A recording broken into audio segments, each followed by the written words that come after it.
And Maeve, there we go. It's always a lovely voice. Hello everyone, welcome on this, it's slightly grey morning in Edinburgh. I hope it's a bit nicer wherever you are. My name is Kate Deans. I work on International at Creative Scotland, and I was formerly the contact point for the European Union's Creative Europe programme in Scotland. I'm in my mid-30s. I have red-brown hair, brown eyes, and a blurred background for today's meeting. So welcome everyone. This is the European Tour Must Go On. That we've put together this event as Arts Infopoint UK to continue to tackle issues to do with outgoing touring to Europe. We have run previous events as Arts Infopoint UK, focusing on the EU in general and also specific countries, including France, Germany, the Netherlands and Belgium. But what we've noticed, and those have been working with the experts, and what we've noticed is it's really useful as well to hear firsthand from people who are actually out doing touring and either have tips from previous experiences of working in other non-European countries, navigating things like carnets, or who are starting to already look at touring in Europe and perhaps have wrangled some of this information a little bit themselves.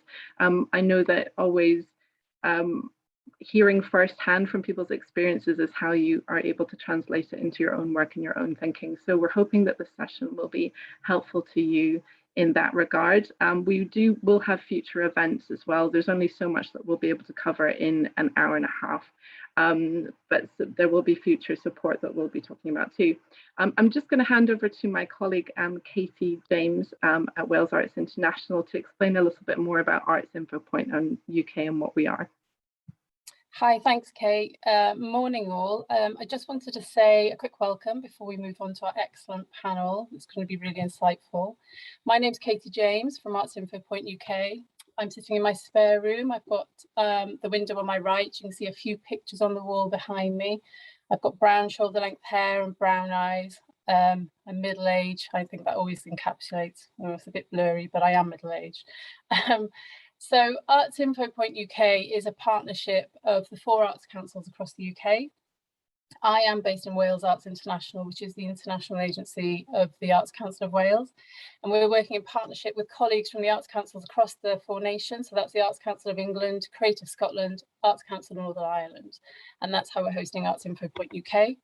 We're a member of On the Move, and we're also part of an international network of mobility info points. And we are the info point in the UK. So the initiative is set up to welcome and support international artists to the UK and organisations in the UK who are hosting international artists. So we're doing this by holding events like this. So it's really important to bring together creatives on the panel and in the room to have a conversation about how we continue to connect and engage and tour internationally. We're also working on, and we're currently developing our website, where we will have more practical resources and be able to signpost you to where you can find the information you need to be able to work internationally. We are set up to support incoming mobility, but international working is reciprocal, and we recognise that right now there is a need to support where we can artists going to Europe and beyond.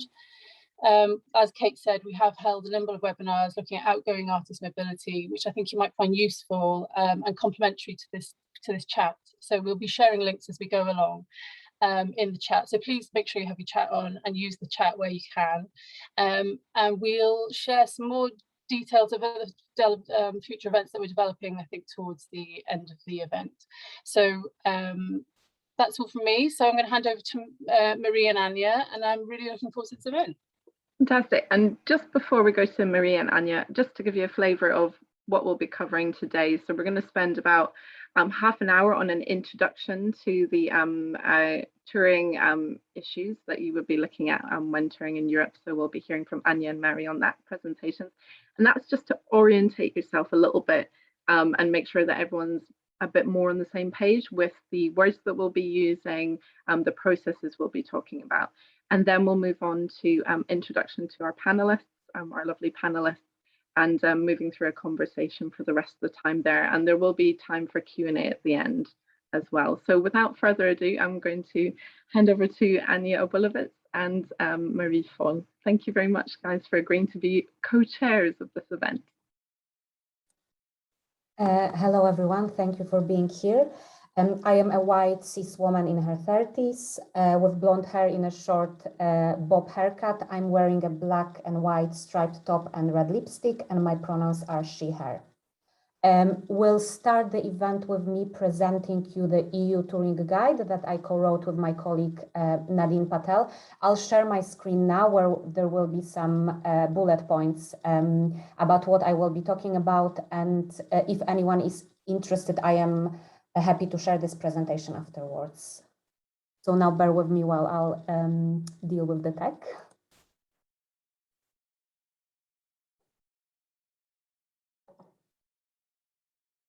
Is this visible? Yes, I think we just need you to share full screen if possible. Yes, yes. One sec. Yeah. Is that good?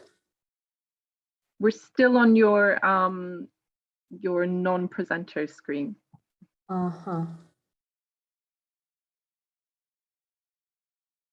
Can you tell me where to do it? Because I thought I think set it up and it's not. I think there's often a button down at the bottom on the right, just beside the Zoom bar. That usually takes you into the full screen. There's a button at the top left that says from beginning with the play button. Left there. Yeah, sorry. That Yeah. Yeah. Fantastic. Yeah. Okay. Great. You've got a bunch of producers in the room, so you're going to get it sorted. Fantastic. Unfortunately, tech is not my strongest side. Oh, sorry. Go back. Sorry, once again. So our EU Touring Guide has been commissioned by Arts Council England through Arts Admin Lift and 1927. Some of you may have seen links of it shared around. I would encourage you to go to Arts Admin website. The link is in the presentation and someone will share it in a second in the chat, because apart from the big wordy guide, there are also some accessible versions available, including audio guides and easy read. Yeah, do that and see if any of it is better for you than the big guide. I will now talk you through quite briefly the overview of what you need to think about, what you need to think about when touring to the EU. Sorry, actually, just to say how our guide is structured. It has overview, then it has 19 country guides, and then it has 3 case studies. Throughout this presentation, I will talk you mainly through the overview, but I do encourage you to go to all the country guides, because actually a lot of regulation is very much country dependent. And we selected those 19 countries based on the data that we've got, that shows which countries are main presenters of the UK work, and also from our experience as producers. This guide is mainly, I would say that the rules that we talk about are mainly for individual artists and small to mid-scale touring companies. The rules are same for everyone, but we don't go into details of, touring really huge sets with a company that is very big. And it actually focuses on short engagement, 20 days, and on paid performance engagement. So there are slightly different rules if you are going teaching or running workshops, or if you are going on like an unpaid visit to a festival. let's say. Also, one thing to mention that is quite important is that the guide focuses on post-Brexit rules and not ever-changing COVID rules. With both, I would actually encourage you to check every time the new regulations, because both in the case of Brexit and both in the case of COVID, they change quite a lot.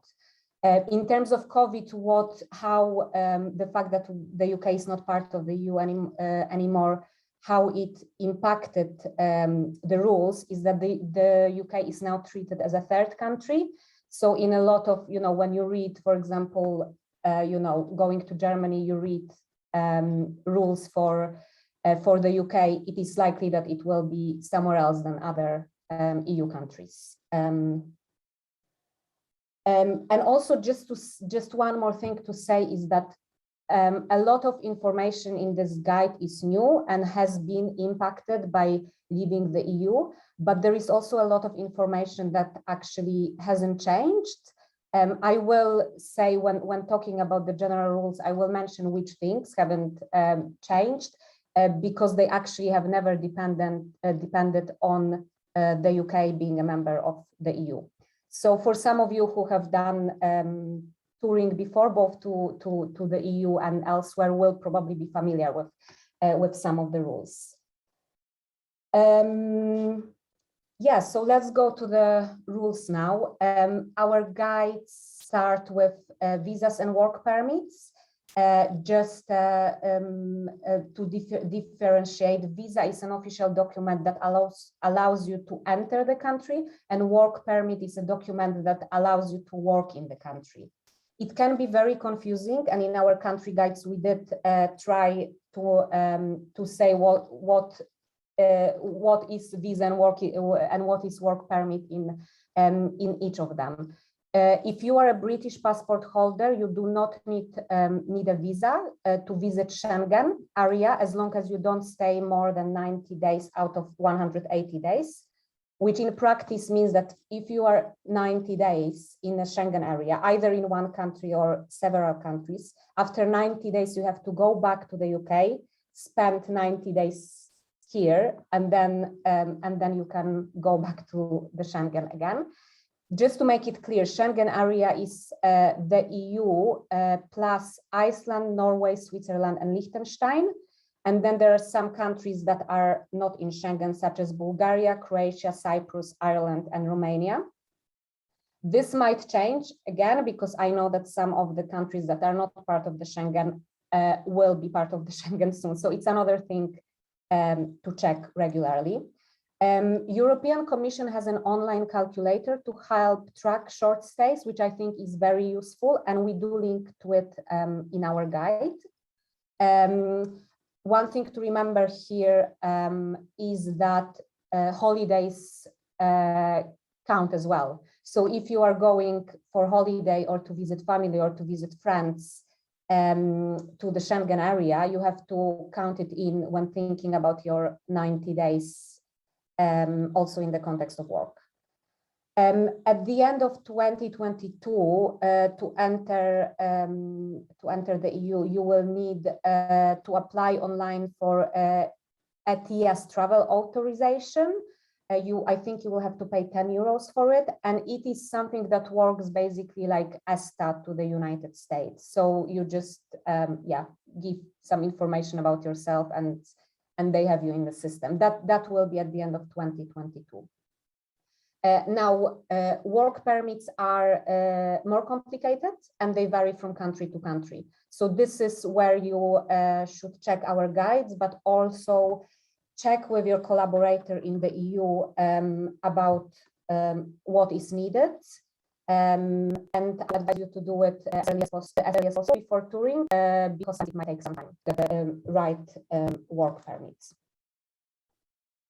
Now, very quickly, there's a lot of information on our guide, and here on my presentation, I also put quite a lot of information.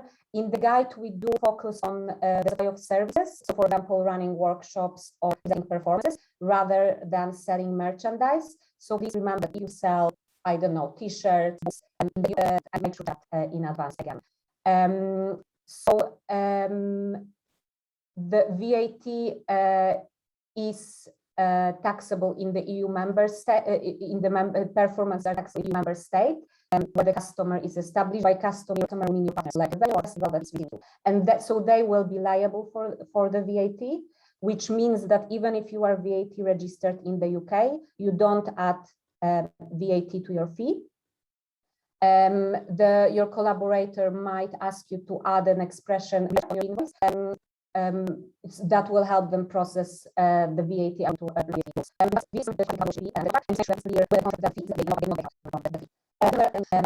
which relates to this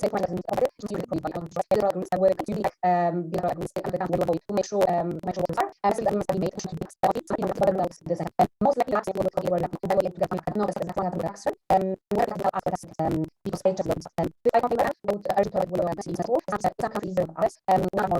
also in our guide to give some advice on how you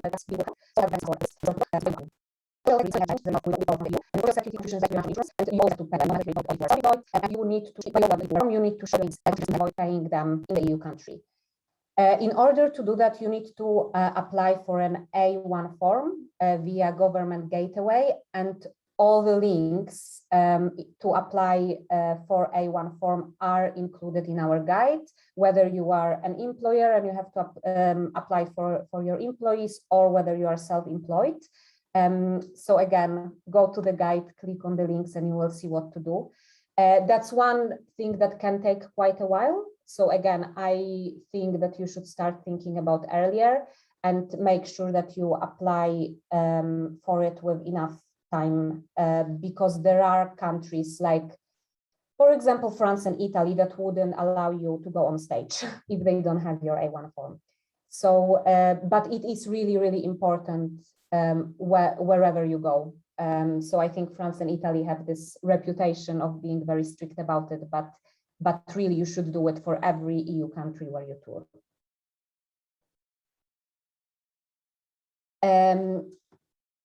So this was related to moving people.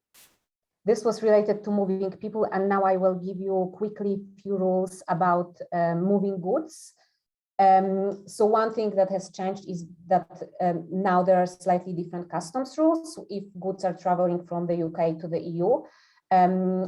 If your performance is really small and you are traveling just with like a suitcase which you can put on a plane or a train, and you are not paying excess luggage for it, you won't have to report it at customs. That's one thing to remember. If you are shipping goods, the minimum threshold in most EU countries is 150 euros. So if the value of your goods stays below that, you won't have to pay any customs.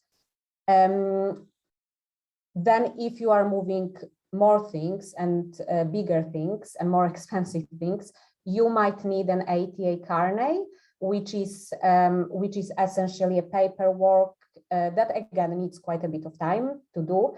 That will allow you to move goods from the UK to other countries without reporting every time on the borders.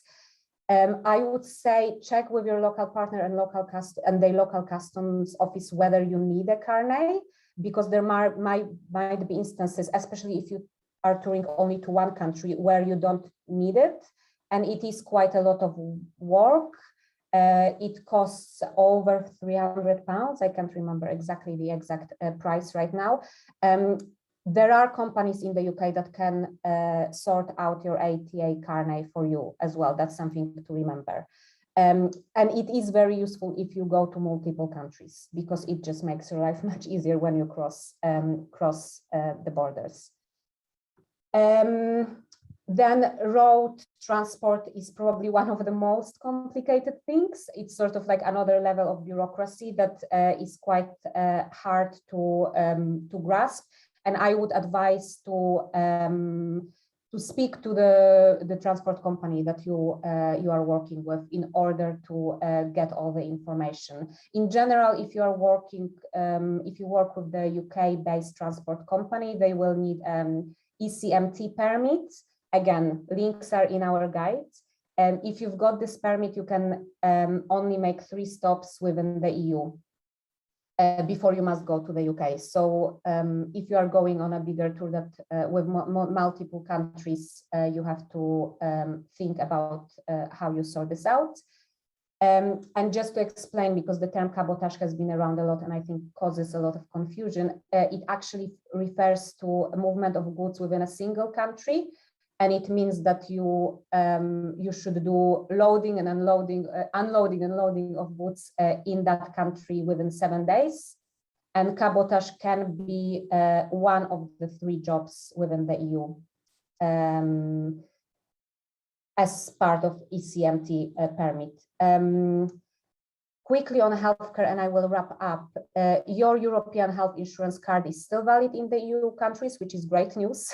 If you don't have it, you have to apply for the new card called Global Health Insurance Card, which will be valid in the EU countries. So that's actually some great news and quite easy. And you apply for it via the NHS website. More details. I know that it's a lot of information, and there are even more details in our guide. And these details, cover things like traveling with animals to funding opportunities to work internationally within the specific EU countries. There is also some information for non-British passport holders, so where they should go if you have people with different passports in the company, where they should go to find out what the rules for them are. And just few pieces of advice that I've already said is that regulations change quite a lot. So please make sure to check them before starting preparations to tour. I will probably repeat that a few times during this panel. Make sure to give yourself enough time, I would say 2 to 3 months, to prepare everything of the paperwork. Make sure also to familiarize yourself with all the rules before negotiating fees and contracts, because it can have, some of these things can have impact on how much you end up earning. Collaborate with partners. I think this is really, really important. Please remember that your partners in the EU will have a lot of knowledge and will have also access to local resources, and they will be able to help you if you have any questions. It is always, cooperation, work together. So I think it is really, really important to make sure that everyone is on the same page and share the knowledge and the experience. And then finally, I just wanted to say that there are a lot of amazing resources online, which we link to in our guide. So please have a look at them. Some things that I would definitely recommend looking at are Pearl guides. They are mainly about tax, VAT, and social security. And also mobility info points are an incredible source of knowledge. And Marie will tell you a little bit more about it. And then one last thing that we also talk about in the guide is about thinking in terms of touring green. We do link to some resources, among others, Julie's Bicycle, about how to do that. But I just wanted to say that, when you think about touring green, it often can be also helpful in terms of reducing the bureaucracy linked now to performing in the EU. So just to give you a quick example, and I'll finish. For example, if you decide that sourcing set and props locally is a more sustainable way to deliver your performance, it will also help you with not having to deal with a lot of customs and transport rules. And finally, one last thing, just to say that we will be running a radar session on this guide with my colleague Nadine on the 15th of September. And someone will put the link how to book it. It's through Arts Admin and it will be online. And yeah, the link will be in the chat how you can book it. So yeah, I invite everyone to join us. Thank you. Well, thanks, Anya, for this presentation, which was really extensive, and I think it gives a really good introduction to the topic today. My name is Marie Foll. I'm a white woman in my early 30s with dark hair, to my shoulders and blue eyes, but I don't think you can see that here. And I'm wearing a white t-shirt, and the background is blurry behind me because I am at my mother's place since it's holiday in Europe. So please bear with me if I'm interrupted. I hope everything goes fine. My pronouns are she, her. And I am here today as the president of the network On the Move. On the Move is a cultural mobility information network which has been existing for 20 years. And it started as a project from IETM back in the days. And it has been set up specifically to help international mobility, cross-border mobility beyond the country in which you're based. We started at the early days of the internet where more opportunities became available, but only the happy few would know about it. And the idea has been to make mobility happen in an easier way, making sure that the information circulates and that every professional artist and cultural professional in a wider sense can take part in those opportunities.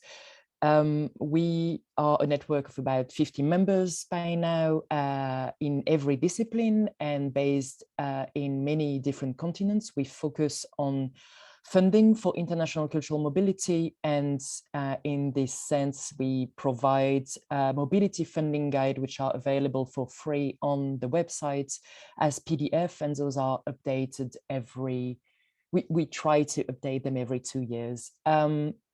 Next to that, On the Move is really well known for its website. That's where you find a lot of mobility opportunities, and we focus on opportunities where only travels are paid, because usually when travels are covered, a lot of additional funding is already available in the opportunity. So we know that artists and producers and professionals can find opportunities themselves. We try to make it happen better. We try to help where we can. And that makes a nice bridge to the next part that Anya and Kate and Katie already talked about, which are the mobility info points. All the mobility info points are members of On the Move. They are about between 10 and 15 at this time. Most of them are located in Europe, but not only. We have also a member called Tamisdat in the US, which is a mobility info point to go to the USA. And mobility info points are organizations or part of an organization that focus on every practical aspect that has to do with incoming mobility in any case, and sometimes also outgoing mobility. Incoming mobility means coming to a country. So it's a case of the Arts Infopoint UK, which focuses specifically, as was said earlier, on mobility from any country in the world, actually not only EU country, but any country in the world to the UK, to really explain the local rules. And we have those members for France, the Netherlands, Belgium, Germany, Portugal, Czech Republic, Sweden, and we have a member developing this also in Russia, with the theater union of the Russian Federation, and also in the USA, as I mentioned earlier. And what is really specific and really interesting is that with the crisis we see right now with Brexit, and I use the term crisis on purpose because it's really this intense moment where everyone is really alert to those changes. There are new guides being published, like the one on which Anya and Nadine worked. There are a lot of conversation like we are having today, but those issues remain. You will have to deal with work permits, with A1 forms and so on, if you want to be mobile later on in a year, 2 years, or 5 years. And the mobility info point really work on the long run. They are focused on one country specifically because, for instance, in the case of France with Mobiculture, our colleague in France, she is French herself. She speaks the language. She can really understand how it works, how the administration works. She has been through this herself. And so she can really give tips on how it works in practice, but also explain to you on an individual basis for free what the rules are and what you need to pay attention to, what your partner in France should be doing with you. And so there is a lot of information published online in English and in French, but then you can also ask individual advice and just a bit of tips to be able to navigate the complexity of country XYZ. I'm not only going to talk about France, but it's the same for Germany, it's the same for Czech Republic. When you don't speak the language, it becomes really difficult to understand those topics. So those are really the mobility info point. Also, information is for free, and that I would really advise you to contact them if you have issues, if you don't really know how to circulate through the post-Brexit change, but also generally about mobility if you have questions for those countries. I also wanted to touch upon a few points that Anya talked about, just to put an emphasis on a few of them. One of which being mobility to the EU in general and to Schengen area. So Anya mentioned already this rule of 90 days within 180 days. And this is really something very important to keep in mind. This applies per person. It's really bound to the person traveling. So if you travel with a company, if you're producing a show that is going to tour with multiple people, you really need to know where people have been individually, in which country and for how long. Because each of them, they might go for a weekend somewhere, or they might want to visit a festival in Spain, or they want, so, and all of this will count toward those 90 days. We are not only talking about 90 consecutive days, it's really any day you spend in the Schengen area, including the traveling days, over this 180 days period. And that's why you really need to count them all the time. If you are in the EU beyond those 90 days, when you leave the EU, your passport will be checked and it will be noticed that you stayed longer. You might be fined, paying a fine, but you might also have problems re-entering the Schengen zone later on, and this might be a really big barrier to your professional career later on. So this is really something very important to keep in mind. And when ETIAS is going to be implemented, this is going to be checked even more. So really be sure to keep this in mind very clearly.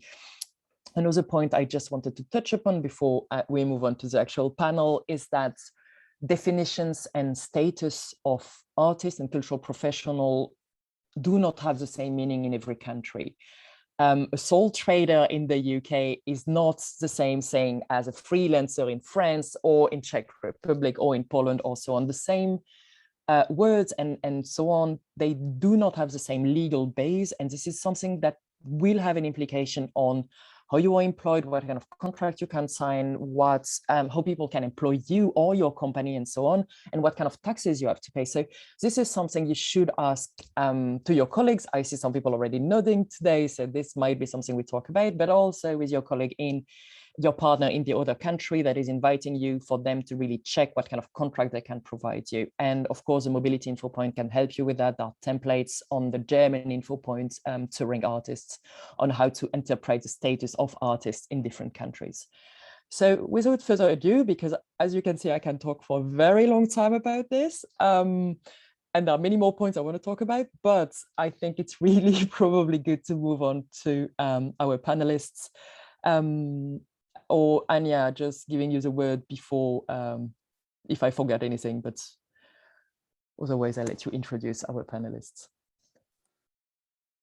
Well, I think we should let our panelists introduce themselves. So yeah, Joe, Kate, Callum, Richard, could each of you do an introduction where you talk a little bit about your international experience mainly? Callum, do you want to start? Sorry, I'm just looking who is the closest to me in the Zoom window. Hi, everyone. Nice to be with you. I'm Callum Smith. My pronouns are he, him. I'm a white man in his early 30s. I'm sitting in my living room. You can see a Glasgow tenement poking out to give you a hint of where I am. I'm a producer at the National Theatre of Scotland. I've been since 2019, and prior to that was a freelance producer. In terms of my international experience, well, the National Theatre of Scotland, for those that don't know, is, as you would expect, Scotland's national theatre company. But unlike most national theatres, we don't have a building of our own. We are a touring company that was founded in order to take the best of Scottish theatre around the country, around Scotland, around the UK, but also internationally. And it has been an international touring company from its very inception. It has to be said, mostly focused though further afield than Europe, sadly, mostly in Asia and North America. But I guess one of the main reasons I'm here today is to talk a little bit about our very current experience producing a European tour of Claire Cunningham's dance theatre piece, Thank You Very Much. It sometimes feels a bit strange to be saying it, but all going well, we will be touring this piece to 6 European cities in October, November, December of this year, which just because of how much still to be done and how rapidly changing everything is, every time I say that, I do go a bit like, really? But we are. Prior to my work with NTS, I've also been involved in much smaller scale touring, one-man band kind of affairs to Sweden, to Norway, and a slightly larger project to France. So that's a little bit about my experience at the moment, and look forward to a chat. Thank you so much. Then I've got Kate Parrish. Hello everybody, lovely to be here talking to you today. My name is Kate. I'm maybe the 4th or 5th Kate that's come on today, so I know it's very confusing with the amount of us that are here. I'm a white woman with blonde hair in my 40s. I'm sat in my dining room because the internet is much better here than it is in my office where it keeps cutting out. So that's me. I'm a freelance producer. I'm based in Cardiff in Wales, but I'm working both in Wales and further afield. Currently, I run a company called Jones the Dance, which is a contemporary dance company previously known as Gwyn Emberton Dance. We've recently just gone through a bit of a rebrand and a rename. I'm the creative producer for that company, and we've been running about 6 years.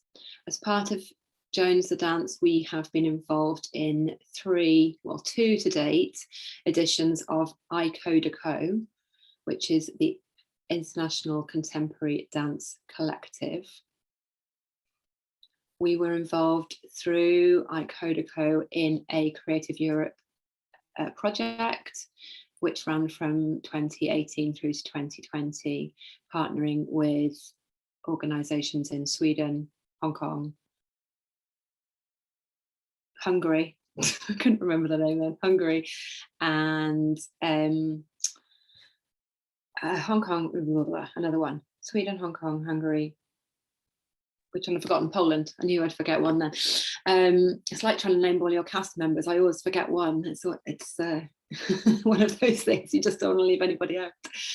So we were involved in a Creative Europe project, and we are with iCodeCo going into the next edition of iCodeCo, which will run from at the end of 22 for 4 years. It's a very different relationship going into the new one because we now have to go in as a third country partner, which means we have a very different relationship with the project than we did previously. Also currently I am project managing a series of online labs with a producer in India based in Bangalore called Meta Arts, and we through connections through culture partnering artists in Wales with artists in India to make work virtually together. But who knows, we may end up, if the project is successful, it may end up becoming a bigger project and possibly even something in real life eventually. Previous to these things, I was a freelance producer working with National Dance Company of Wales for a few years, mainly looking after their touring within the UK and internationally. And with National Dance Company of Wales, we toured quite extensively in Europe, but also a bit further afield to Hong Kong and a few other places. I've also, for many years, worked with Living Pictures on a particular show called Diary of a Madman that toured extensively throughout Europe and further afield for quite a few years. So I've got a lot of experience of working internationally, both on sort of one-man shows and a small group of people on the road, to managing 25 people plus on multiple passports from different countries. That's me, I think. Thank you. Thank you, Kate. Jo Crowley. Hi everyone, I'm Jo Crowley. I'm a white woman in my early 40s with long brown hair, wearing glasses, in a room with a window and a white wall and a big plant behind my shoulder. And my pronouns are she and her. I am a producer who's worked for kind of 20 years on international projects. At the moment, I'm the co-director of the Total Theatre Network. We just launched a project called Another Route, which is an international mobility fellowship programme for England-based artists and companies. But I'm also the executive producer for 1927. 1927 are a theatre company, and we make theatre and opera shows. We're based in Margate in England, the southeast of England. And we have toured, co-produced, been commissioned by and licensed work to partners in 48 countries across 6 continents. So we're kind of working within Europe, but also way beyond Europe, and always have done. And at the moment, we are in tentative conversations around touring. COVID is kind of constantly scuppering things.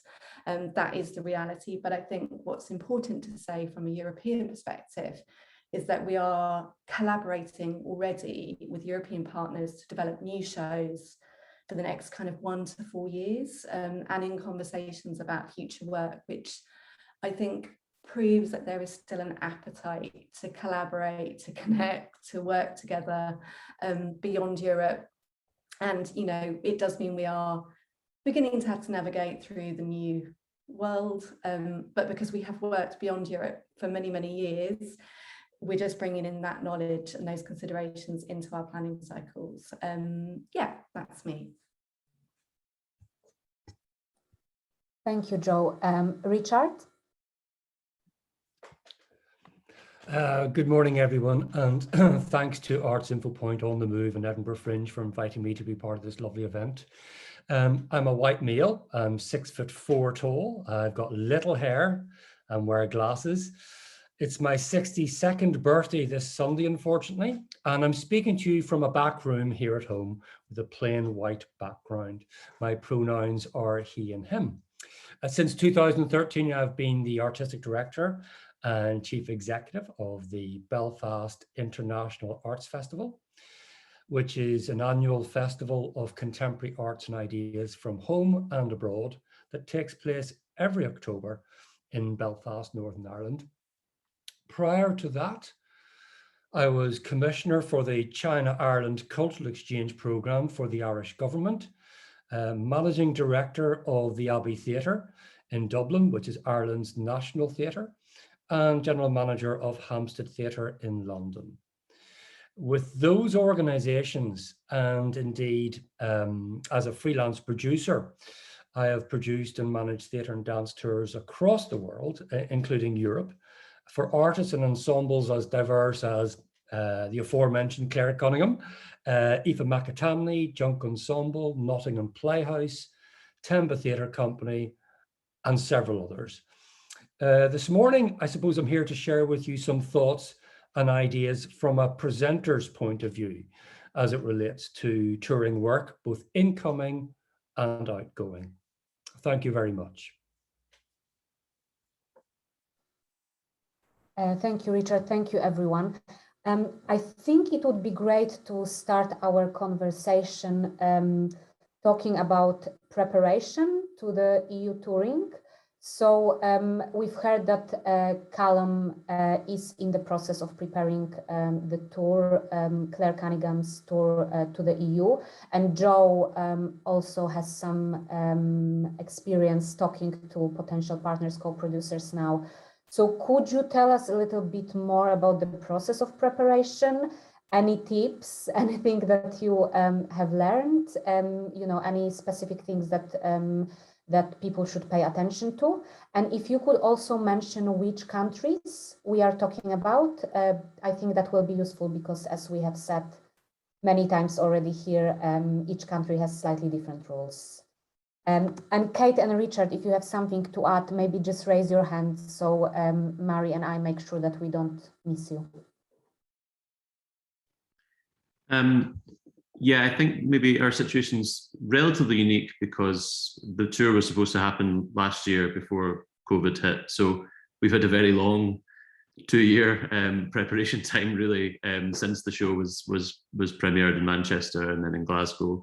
I've been working with Nadia Diaz, who's Claire's executive producer, but we are the National Theatre Scotland, we're producing this tour. But Nadia's been very much involved in the tour booking and is very, anyone that knows her, you know, she's very well connected in Europe. We're talking about 4 cities in Germany, so Frankfurt, Hamburg, sorry, where are we talking about? Frankfurt, Hamburg, Berlin, 3 cities, and then Bern in Switzerland and Malmo in Sweden. We were also supposed to be going to Oslo in Norway, but a few months ago, the venue decided they weren't hosting any international work. So that's been the one that's fallen off. In terms of the preparation work, I think everyone really touched on it early on. It's just about leaving enough time. It's about having that time to really converse.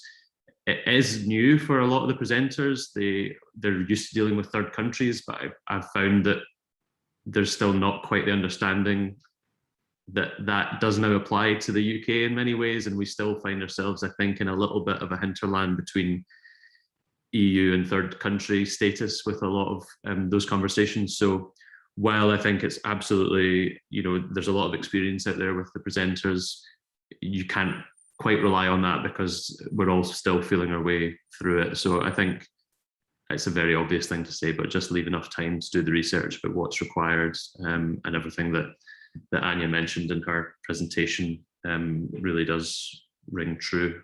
I think Joe touched on it though, just to say that there is huge appetite and enthusiasm still for touring from the UK, and I think while it's more difficult, I found a huge degree of confidence actually in a lot of the presenters and a lot of really willingness to give it a go despite all the challenges of both COVID and Brexit. If I can just ask you, because you say leave enough time, and you also mentioned at the beginning that you were in an exceptional situation of having 2 years already to prepare this. What does enough time mean? Is it a month, 3 months, 6 months? I'm just like a bit of a gut feeling. I know it's a horrible question to ask, but no, I mean, I think in terms of the tour booking and things, obviously, I think a year out is generally a pretty good place to start. But in terms of the actual admin, we've not really been able to pin everything down because of COVID until really the last couple of weeks, and that's included a little bit of top-up funding. So now we're in the position where it's kind of, despite those 2 years of preparation, now it's like, all right, now we need to do everything. So we've got the next 3 months to really do it all, and do all that work. But I think, you know, 3 months to sort out your work permits, your carnet, all that stuff is generally a decent idea. It totally depends on the scale of show, of course, as well. We're talking about a show with 4 dancers, but with 12 people on the road, because of the kind of nature of the piece.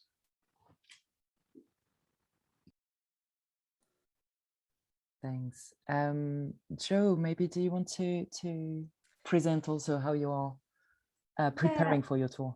Yeah, I mean, we're developing new work. So we're working with a partner in Austria, and we're also in discussions with some partners in France, and we have some future work coming in Germany. So they're all kind of new productions or existing productions that are about to be recreated and remounted. And then we are also talking to kind of some touring partners in Italy and Spain, but that's slightly more complex. What I would say is, in terms of the partners we're working with, fortunately, in Austria, in France, in Germany, they're really big houses. So they have capacity, they have knowledge, they have staff, they have resource, which is helpful. So that's my first caveat. I am concerned about when it's the smaller kind of festivals that we're working with, but equally those big houses, I just plan to ask them to help the smaller festivals, or to pick their brains for knowledge. But I guess the big thing, just in terms of thinking about time, is actually it's about time, cost and research, and then in fact preempting, kind of undertaking the necessary research to find out what we have to deal with, because actually that is becoming part of our contractual negotiation conversations as much as it being about time. Because I think there is a lot of time and energy and resource that goes into this extra paperwork and this extra permissions that needed, but they can also be supported. So it's kind of working out where we need to bring in support, what extra resource we need, and factoring that into our conversations with partners. What I would say is, as a company, the other side of it is actually kind of beginning to, for the first time ever, having to explain and communicate with artists and our other kind of production team members about what they're doing. That 90 and 180 days, you know, is a really big issue when you're making a show overseas. You know, it's that thing of going, you really can't go and visit your family in Germany then, can you move it here? You know, there's really big conversations. There's a kind of culture shift that's having to happen, and also just a culture shift in terms of communication. So like, you know, if someone is planning to pop to Portugal on holiday, you know, and they hadn't kind of mentioned it, I'm like, that's a really, we can't do that. But equally, just thinking about the practicalities that we would deal with overseas in other countries beyond Europe previously, that we're preempting. We're looking at the cycles of going, do we need second passports, et cetera, to kind of process things in order for things to happen. So the planning cycles, in terms of the paperwork and the practical logistics, yeah, it's a kind of 2 to 4 month window, but actually it starts a year, 2 or 3 years ahead, thinking about what do we need to consider, and actually thinking about where we're structuring things. So we can't really go from one major project in Austria to another major project in France. We might need to leave a 4 month window. So that's kind of where we're at in our thinking and planning. And do you think that what might have happened before this kind of last minute invitation, because there is a festival that has still the possibility to invite you, would this still be possible, or you're like, okay, just we need time to process those changes? And I would say, from my perspective, those last minute invitations have always been outside Europe in the past anyway. So yeah, they can happen. If we can get a company to Kazakhstan or to Tunisia or to Azerbaijan really quickly, there's no reason, and we have to go through all that paperwork, there's no reason why we shouldn't really be able to do it within Europe or the EU.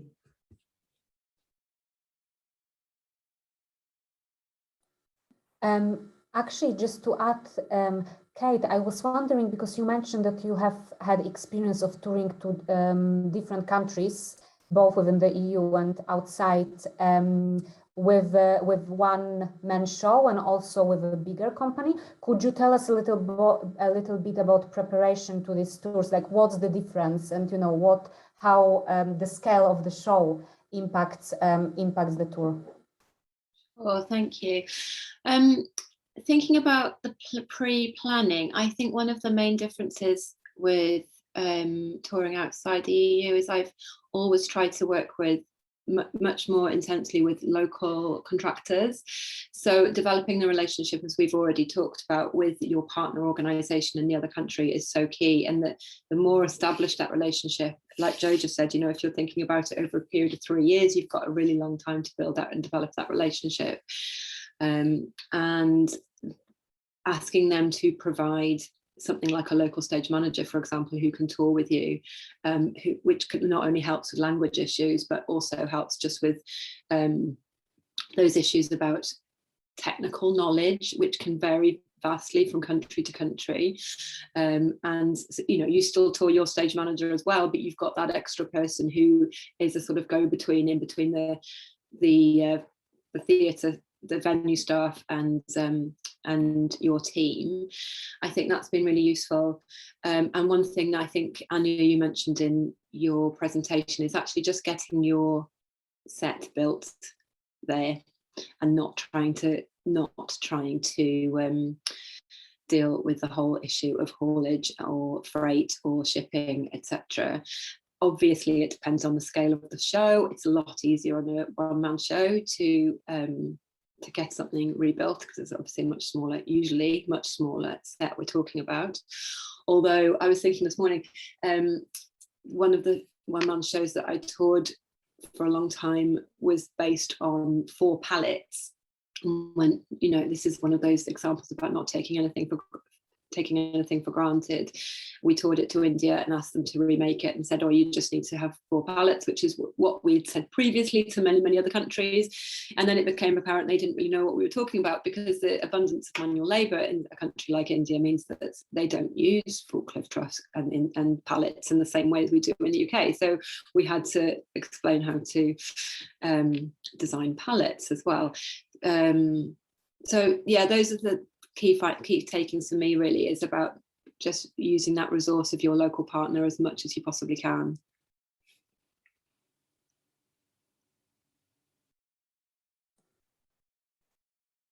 And I wanted to ask you also, and it's between the preparing beforehand and going to the border, but you mentioned also that you toured with, or at least in our preparation talk, you mentioned that you toured with people who are not only British passport holder. How much of this do people need to know about, and how has it impacted your own work when touring?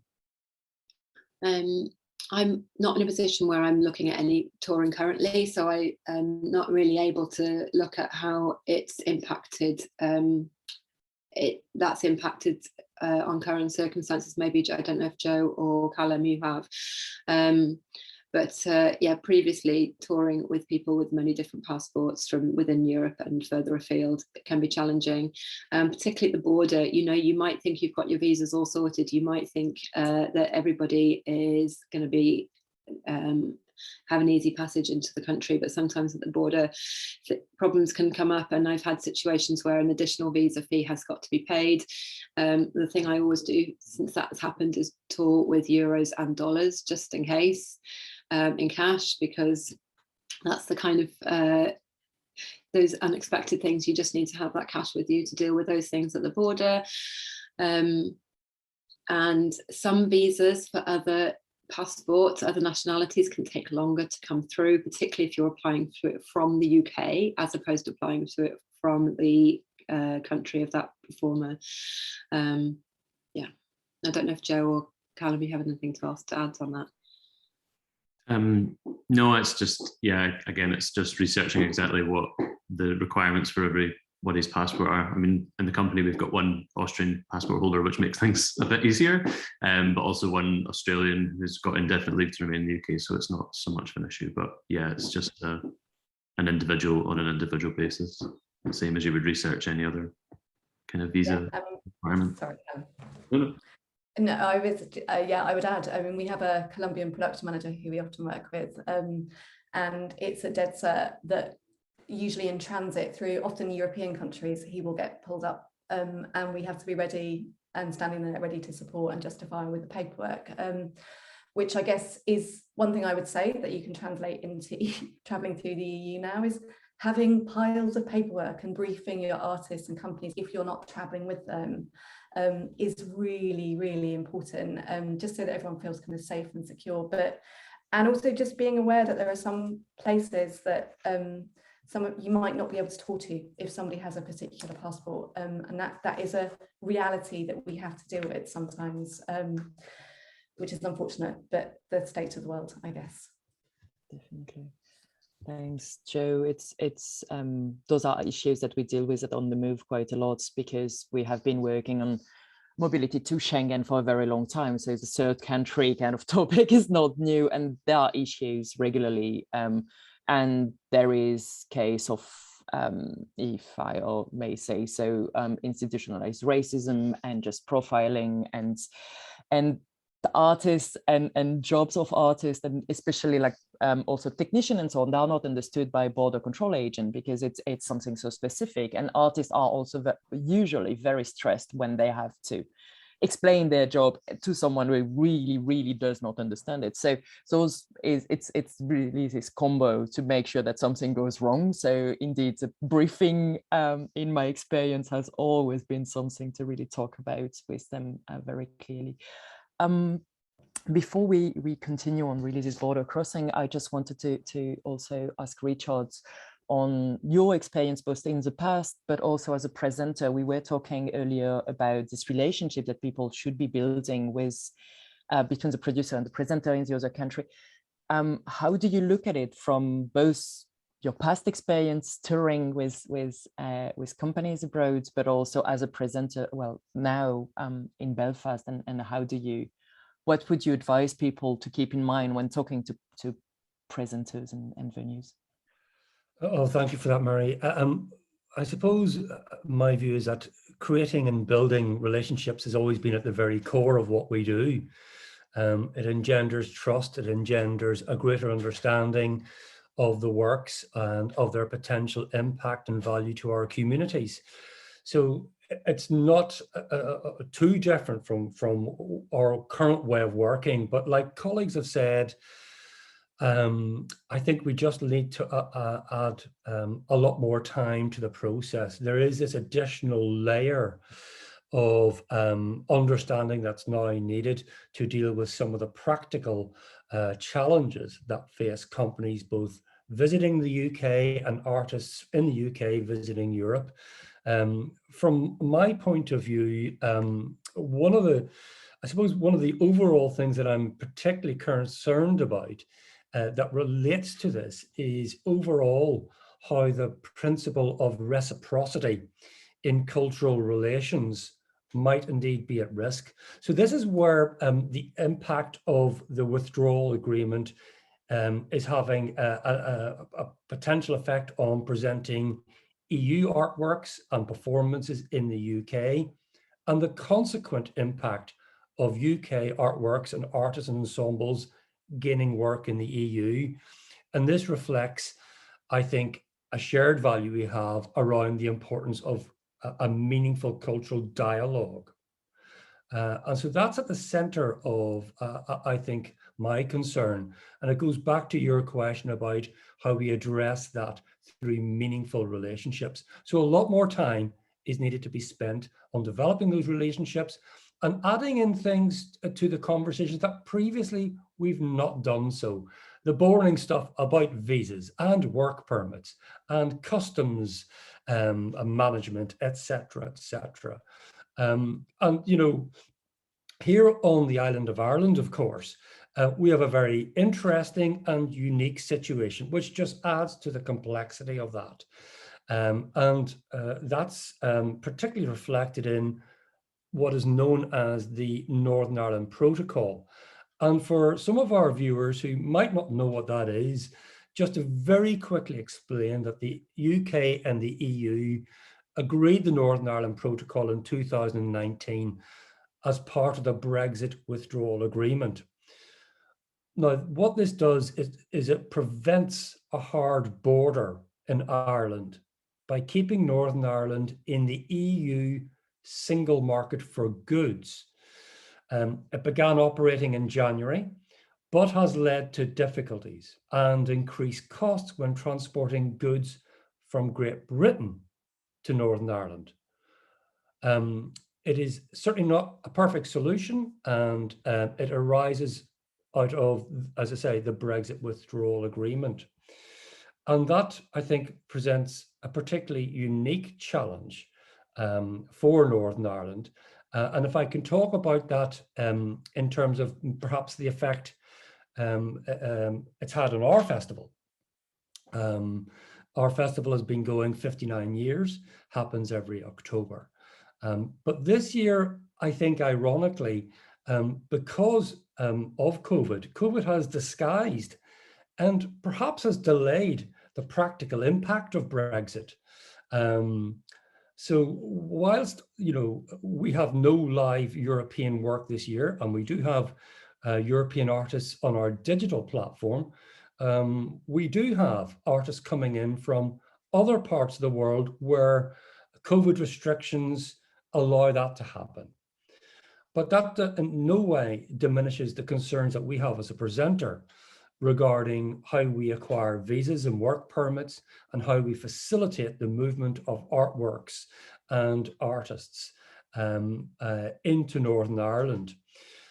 If anything, actually, the impact of Brexit on our festival has encouraged us to double our efforts in how we engage with our European colleagues and European artists and partners. And that's partly because, of course, we share a plot of land with a European neighbour, the Republic of Ireland. We are the only land border between the UK and the European Union here in Ireland. So there's particular issues and challenges that we have, but there is, ironically, potentially, I suppose, an opportunity here, because Northern Ireland could theoretically be an entry point into the UK for EU artists and events. And that's because we have the Northern Ireland Protocol. The other way around also applies for UK touring companies who may wish to tour to Europe. Well, maybe you might think about the routing of that starting in Northern Ireland, because you cross the Irish Sea and you cross that customs border with your goods, as in your sets and your props, and your costumes, yada, yada, into Northern Ireland, and you can go on to the Republic of Ireland with no obstacles or challenges in place. So there's a little bit from column A, which is now moving over to column B, and a bit of balancing there. Now, I don't want to paint this as necessarily a good thing. You know, we in Northern Ireland voted very definitely against Brexit. And without going into any details, many people will understand the unique nature of our history and the importance of the peace agreement, etc., etc. And it does place us in a very vulnerable and fragile position. But none of that, I think, should stop the continued dialogue that we have with colleagues across the UK and indeed Europe. Maybe the last thing that I want to say is, as many of my colleagues in the panel have talked about, I've given some very good tips, and I don't think I need to repeat those or go back on those. But what I will just acknowledge is the Common Travel Agreement being a very helpful facility for Great Britain-based artists. So just again to explain what the Common Travel Agreement actually represents, and essentially, under the Common Travel Area Agreement, British and Irish citizens can move freely and reside in either jurisdiction, either Ireland or in the UK, and enjoy associated rights and privileges, including the right to work, to study, and indeed occasionally to vote in certain elections, as well as accessing social welfare benefits and health services. So for colleagues in GB mainland, you can still tour to the Republic of Ireland, very definitely, and we would absolutely encourage that. And indeed, stop on your way to give performances to our communities in Northern Ireland. Yes, I'm looking at you, Callum, with the wonderful National Theatre of Scotland, amongst other dear colleagues on this call. And I think the only other things that I'd like to really finish up on is really, for me, just on a very practical matter, finding yourself a very good and trustworthy custom agent to work with. I think that is absolutely essential for any touring company, whether you're touring to Australia, China, North America, or Europe. It is becoming a fundamental requirement and really an essential part of doing business effectively with other third countries. Thank you very much for the opportunity of sharing my thoughts and ideas with you. Thank you, Richard. That was very rich on so many different levels that I'm not even going to try to unpack it. But I think, I mean, when you were talking about the Common Travel Agreement, it made me think it's complete opposite of Schengen. It's just like, okay, you have one level, the other level, and there is so much really to unpack there. And I don't think in any way that Brexit is something positive. I have to, sorry. Anya, take over from me, please. Sure. I just wanted to draw your attention to one thing that Richard mentioned. It's quite a small thing. Well, it was one small thing in everything that he said, but we unfortunately do not have time to go into it now. But Richard mentioned artists doing projects digitally, artists from the EU. So just one thing to say that there are different rules around digital work. I'm mentioning that because I think because of COVID and also the climate crisis, there might be more and more digital work. So just make sure when you do digital projects with the EU and also the rest of the world, you know, to look at the rules closely, especially around taxation, VAT, social security, and so on. So that's just one quick thing to mention. We don't have so much time left, but I think it would be great. There were some really amazing tips mentioned around what happens at the border. So get a great custom agent, but also bring some cash with you and brief your artists. I wonder if you have, it's a question to all of you, all the 4 panelists. Do you have any other tips about, you know, what happens at the border? Is there anything that people should definitely think about? And it can be, you know, anything around transport, customs, visa. Maybe you have like any you know, anecdotes that you have experienced. I think just to back up what Richard said about you're transporting your goods. I mean, the show that we're talking about, thank you very much. It's not a huge set, but it is, you know, it's a set, you know, and we can't rebuild it, and it's fairly bespoke. It has increased the cost of transporting, you know, between pre-Brexit and post-Brexit. We're now looking at it costing like £18,000 for it to be transported across Europe, which is a huge amount of money for the size of show that it is. And previously we would have put it in a Luton van and somebody would have driven it from Glasgow, or, you know, across the channel, but that's not practical now. So you need to be really upfront with your presenters about what it's going to cost for the freight as well, so that they don't get a shock, and also so you don't get a shock by agreeing to a cap that's not going to cover the costs. So just do your research about the freight costs early on, because we've been surprised, I think, about how much it's going to cost.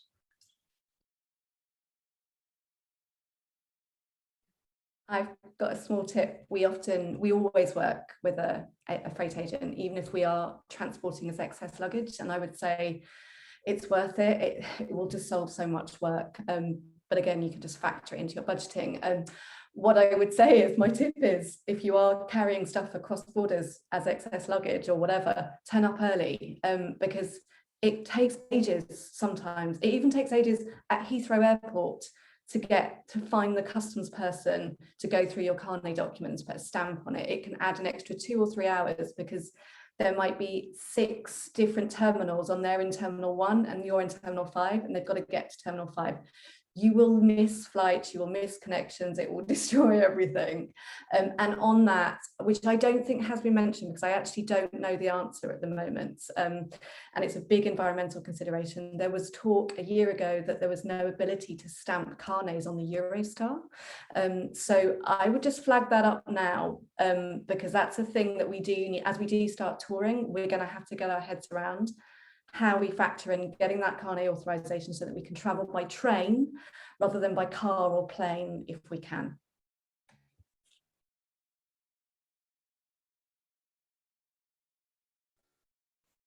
Thank you, Joe. And just to add to that, there is more information on stamping ATA carnets in the guides, in our guide, in the overview. So again, please look there. And just to pick up on what Joe said, again, you know, I have said that it's important to consider touring green.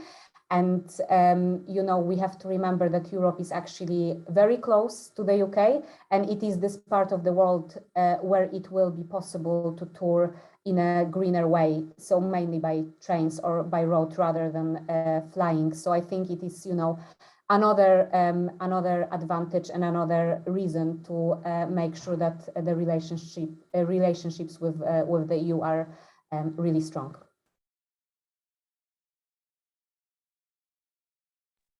Kate, you wanted to add something. Oh, I don't know if I have any more practical tips to add, because I think we've talked about a lot of those really useful practical tips, but one thing that we've all discussed previously is just allowing that time to expect the unexpected, regardless of whether it is getting that carnet stamp or whether it is getting all those different nationality visas through customs. But turn up right at the earliest possible time you can at that airport, and just allow all that time you can for all those unexpected things that we don't happen, but often do. Thanks, Kate. We don't have so much time left. I don't see too many questions in the chat, but please, people who are listening today, don't hesitate to ask more questions. There was one way earlier around taxation, and I answered it quickly. Taxation rates differ in every country. It is very complex. It was already like that before. It's nothing new, but it remains the same amount of complexity. Withholding taxes and regulations are very different per country. There is a international treaty from the OECD, which has a specific article about entertainers and sports people, which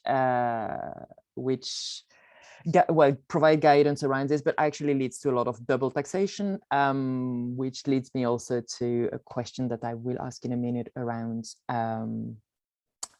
coming back home and any tips around this part on the end leg of the journey. But I see one question in the chat around guidance on musical instruments. Does anyone feel comfortable? Exactly, Joe, you answered part of it.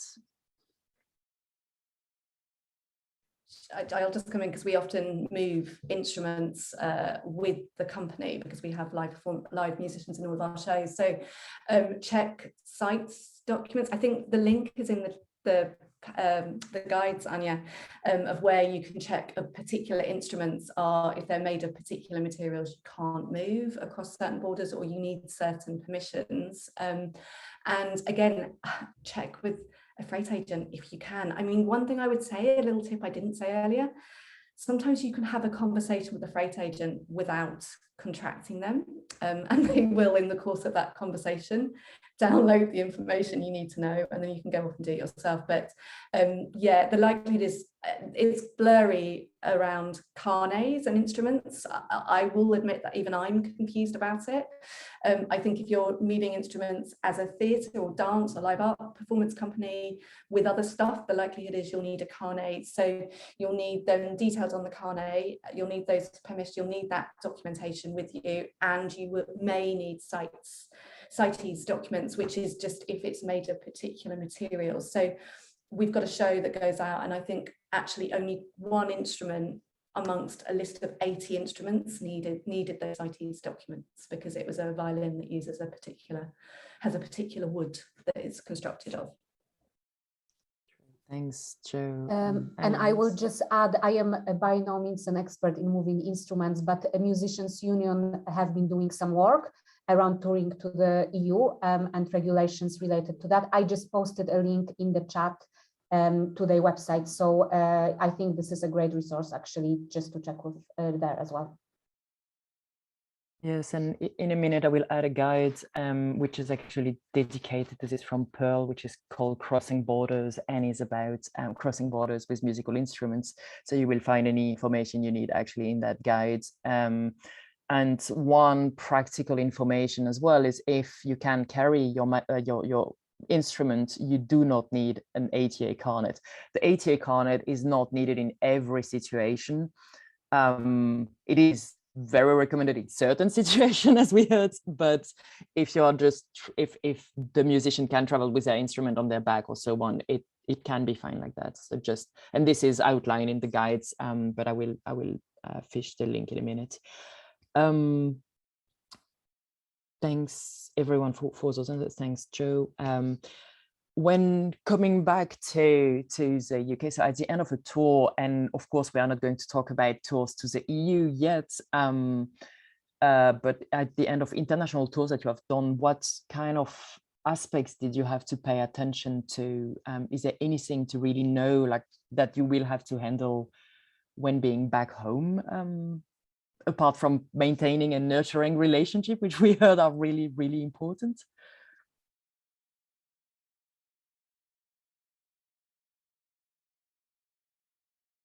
I think just to say, I suppose that withholding tax stuff can take a long time to claim back. Like, yeah, chasing tax permissions, as Joe said, that always takes longer than you expect. So just if it's going to be a cash flow issue and things like that, just be aware.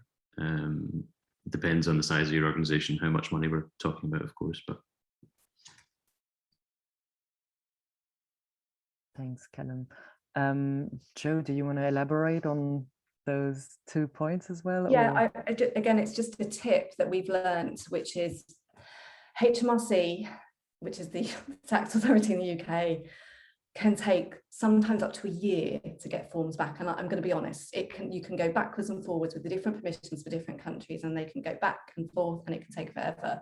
So the tip we've learned is to agree with a presenter or promoter that they release, say, 75% of our fee, and that the 25% they hold off until the forms come in, and then we give them the forms and then they release it, rather than deducting the 25 or 30% from our fee and us going through the rigmarole of trying to claim it back via credits, because you don't see the money. So the tip is negotiate delayed payment of a portion of the fee until the paperwork has come through, and just check you can cash flow that. And I would just add to that also, when you negotiate the contracts, make sure that fee is mentioned separately to all like travel expenses, because then they won't be taxed, like, you know, flights, accommodation, whatever your deal with the partner is. I think that's really useful as well, and not to wait for, you know, even more money that has been spent.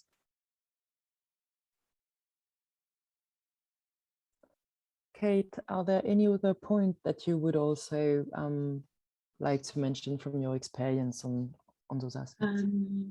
I don't have a huge amount. Obviously, as you said, maintaining relationships is the key thing. And actually, it's so easy when you get back to your desk and you've got a whole load of emails to just go, right, that's done, we're back.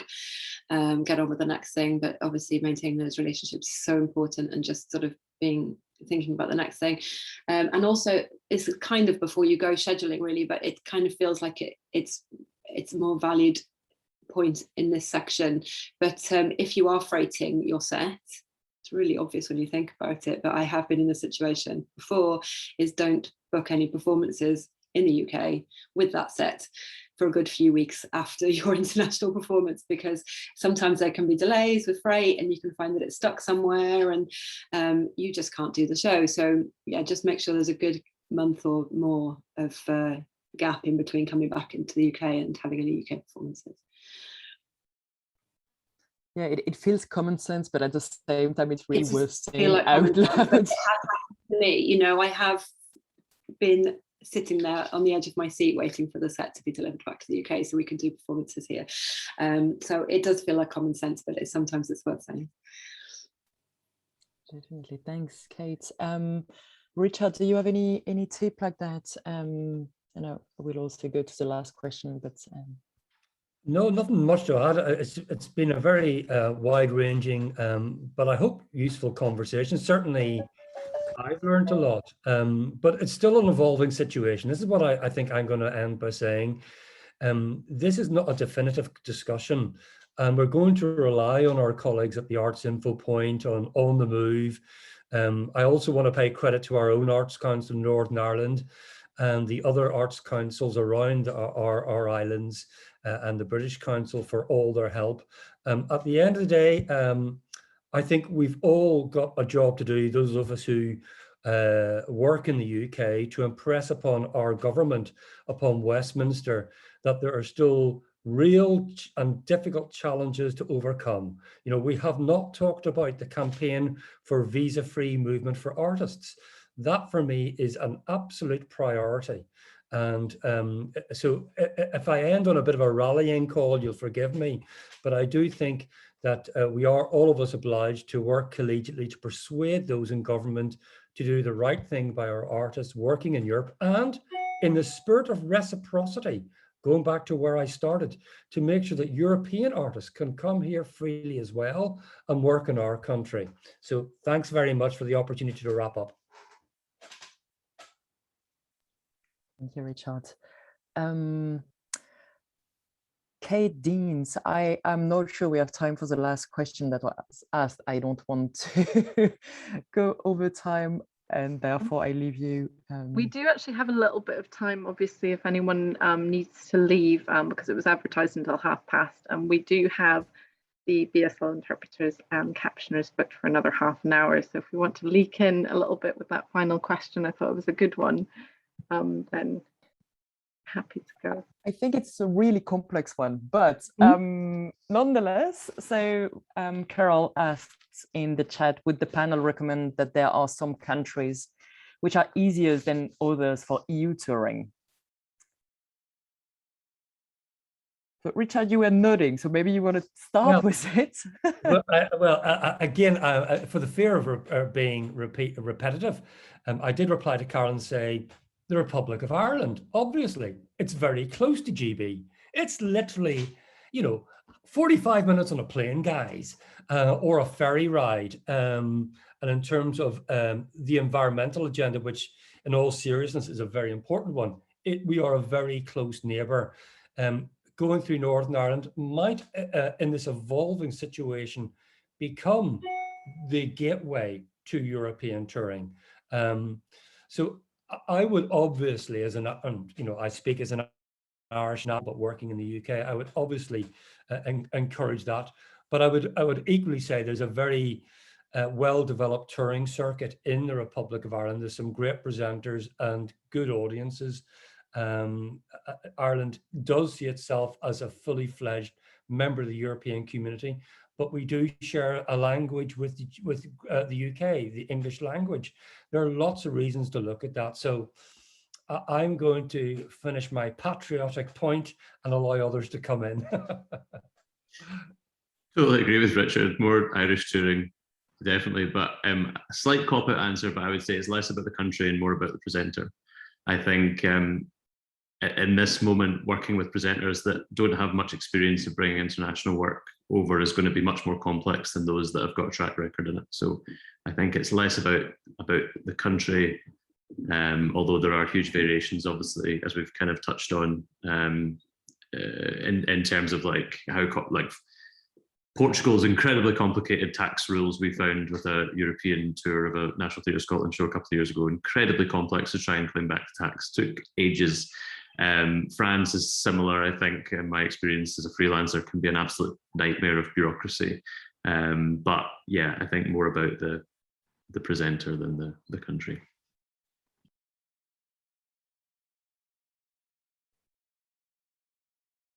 I would like just to add my slightly contrarian answer to this. I think in an ideal world, we wouldn't be asking this question, because I think there is a certain inequality within the EU touring circuit to do with financial capacities of organizations in certain countries. For example, Southern Europe and Eastern Europe. Usually, there are some exceptions, but are in worse financial situation than those in the West or in the North. So of course, it is likely that they will have, less money to bring big shows from the UK. However, I think we should aim to making it all a bit more equal, and also in solidarity with these countries. We should try to develop relationships there, especially that there is a lot of energy and keenness and a lot of admiration for the work coming from the UK. So I think, it would be, again, it's sort of repeating what Callum said. It's develop relationships with organizations, with artists, rather than think what will be easier. Apart from, financial barriers, there are also language barriers, bureaucratic barriers, and all these things. I think it is, much more important to develop relationships with organizations or artists rather than think in the way, in the context of, where it is easier for us. Thanks, Anya. I think that's a really good point. Maybe if I can offer the last, and Kate will absolutely love that both Kates will love that I do that. Kate Perridge, would you maybe also, because you were mentioning that you are doing this Creative Europe project, that you are continuing this with countries that do not have a very great reputation for arts and culture in Europe, to say the very least, and this is also problematic within the EU at the moment. So despite the political issues and so on, you do still look forward to work with Poland, Hungary, and further countries. Yeah, thank you. I think we're just going into the new project with ICODECO, the International Contemporary Dance Collective. The first two projects were huge learning curves for us as an organisation, and we made work as a collective for both the first two projects we were involved in. So each country provided an artist, and those artists came together as a collective to make work. The new project is slightly different focused, and really thinking about this green agenda that we keep mentioning every now and again is really, do we want to be bringing that many artists across borders to make one piece of work? And actually it's going to be much more focused in each individual partner country. But we're going into it with a very different relationship than we were previously, and we're just at the beginning of that now. So I'm just beginning to find out how that's going to work for us. The main difference is that we will have an agreement with the lead partner of ICODECO. We will not have a direct relationship with the EU through Creative Europe grants anymore, and that changes our relationship with the project. Really, it doesn't give us as much creative input, doesn't give us as much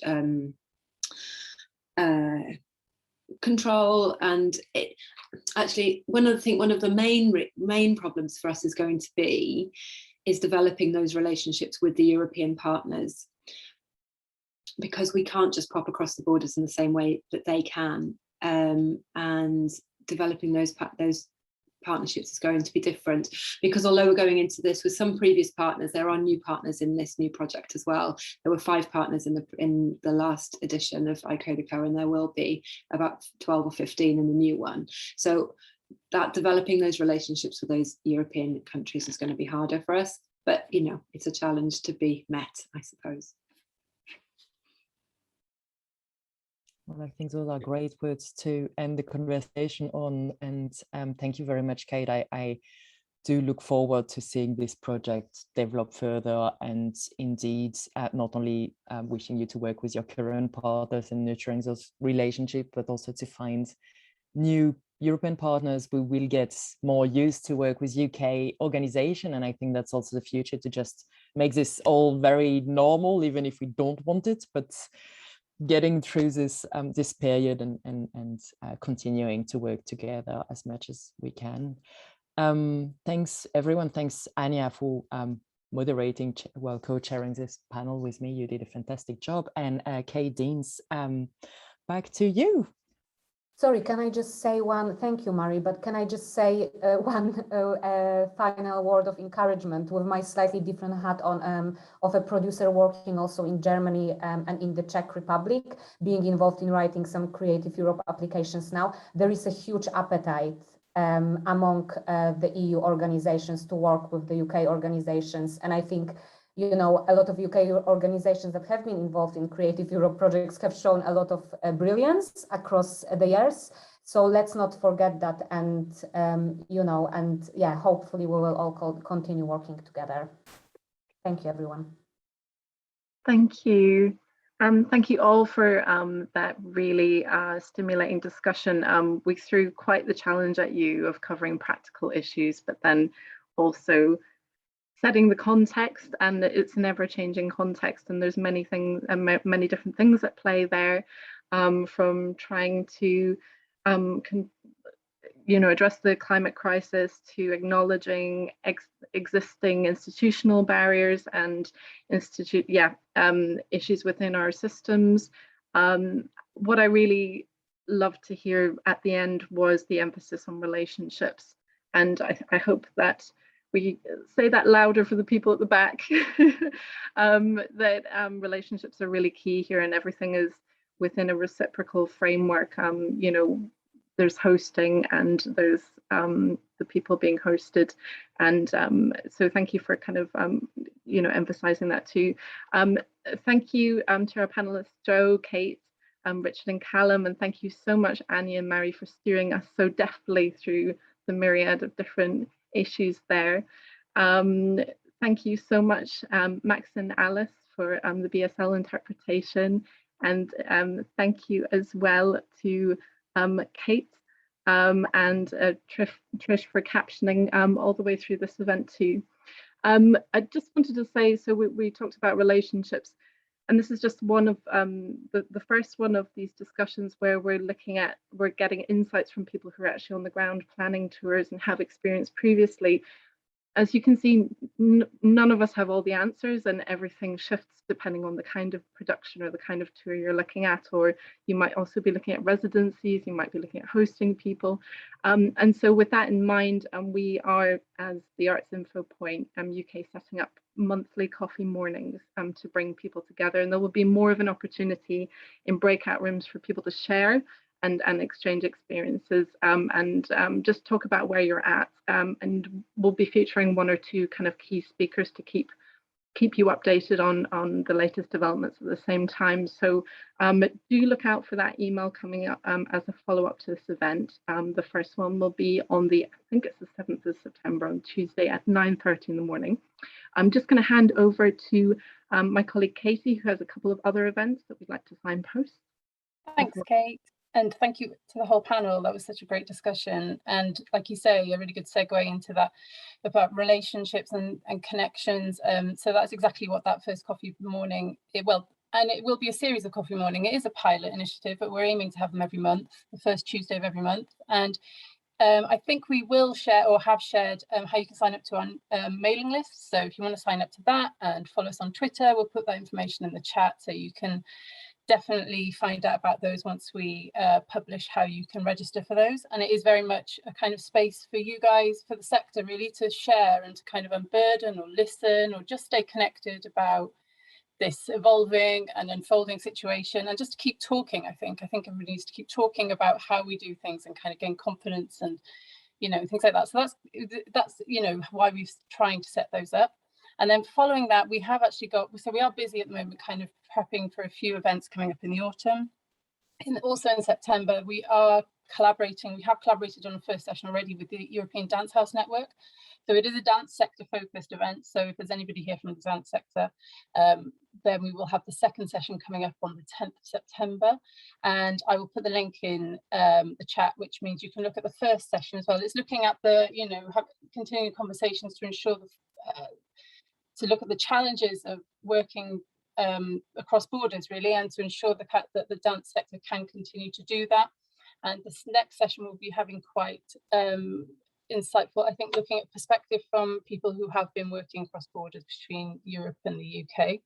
So I will post some information about that in as well. And then in the autumn, and this is something that we are working on, we haven't got any dates to publish yet, but we will be looking at incoming mobility. So coming into the UK and what exactly you need to be looking at for that. And so we will be looking at mobility of people and the mobility of goods in a couple of different sessions. So I think the best thing to do is to follow us on Twitter and sign up to our newsletter, our mailing list, and then yeah, we can keep you informed. So hopefully somebody will share some how you can do that in the chat. Yeah, and stay posted. And yeah, it's all part of you know, particularly focusing on the incoming and so on. It's to give that as much as possible, give that clear information for people coming into the UK, so that in the same way that we have access to mobility info points in quite a few other different countries. So I just want to say thank you everyone for joining, and thank you to the Fringe for hosting us for this session. Thank you for bearing with through all the Kates and Katies and Katrins and so on. And I'm going to hand back to Katie just for a final wrap up. Is that me, Katie? Yes. Oh yes, sorry, Katie. Thanks, any other final words? I really don't have any final words. You've covered all of the thank yous. You've covered all of the really excellent plugs for future work. Just a last thank you from me, and I'll see everyone in future Fringe Connect events. And we're going to end the meeting now. Thanks very much. Bye. Hopefully see you all in person sometime soon. Yeah.